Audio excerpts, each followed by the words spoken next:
Let's take this problem which has been asked in JEE Advanced 2020 related to the application of derivatives, and the question is, consider all rectangles in the region in the xy plane. He is saying where x is going from 0 to pi by 2 and y is from 0 to 2 sine 2x, and having one side on the x axis, and the area of the triangle which has maximum perimeter among all such rectangles is.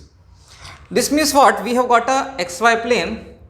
So if I draw the graph of this whole thing, this is your y axis and this is the x axis, and if we take this region where x is going from 0 to pi by 2, x equal to 0 means this y axis, this is the y axis, and then x equal to pi by 2, x equal to pi by 2, if I take this region. Now what about y? Y is between 0 to 2 sine 2x. So how is the graph of 2 sine 2x? It would be going like this. This would be the graph of 2 sine 2x. Sine 2x will be like this, and the peak value here is equal to 2 because sine 2x is multiplied by 2. Okay, and sine 2x means sine pi is equal to 0, so that's why the graph will go something like this.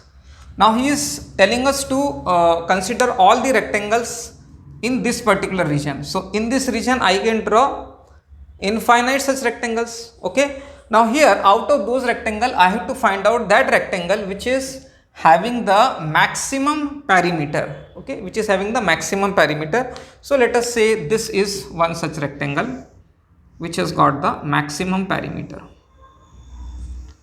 and say this point is having x coordinate as alpha.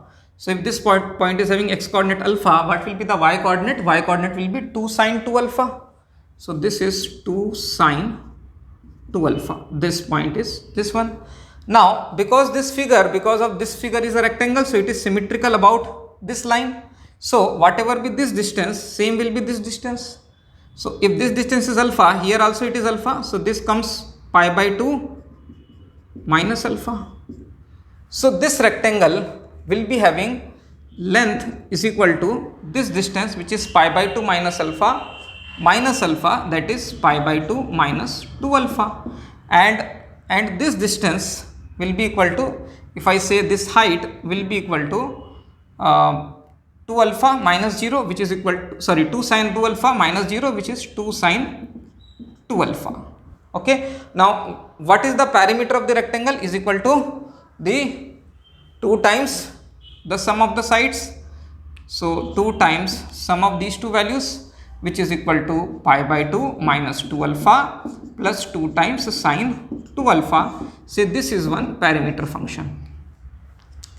Now if this perimeter has to be maximum, its first derivative with respect to alpha should be equal to 0. So if I differentiate both the sides with respect to alpha, I will get 2 times derivative of pi by 2 is 0, and derivative of minus 2 alpha is minus 2, and 2 sine 2 alpha is 4 times cos 2 alpha.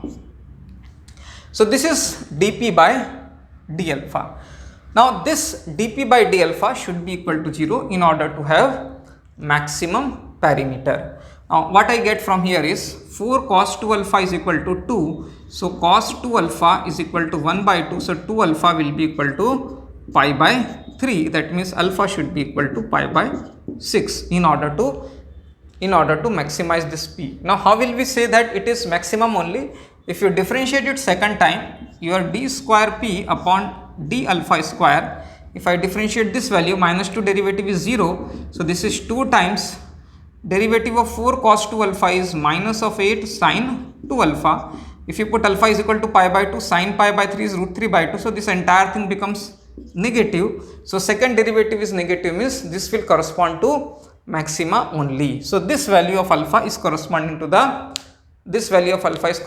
the maximum perimeter. Now what we need to find out is, we need to find out the area of this rectangle. So simply we can say area of the rectangle is equal to length into width.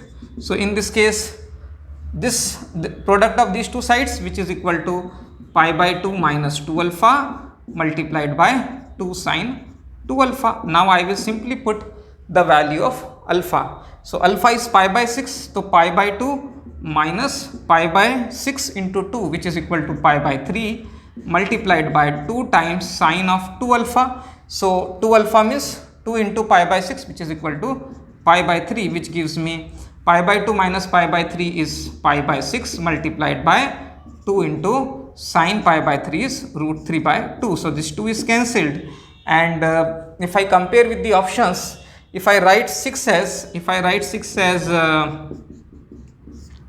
2 into 3, which is 2 into root 3 into root 3, so root 3 is cancelled. Finally I get pi divided by 2 root 3. So pi divided by 2 root 3 will be the right answer to this question. So this way we can easily solve this problem.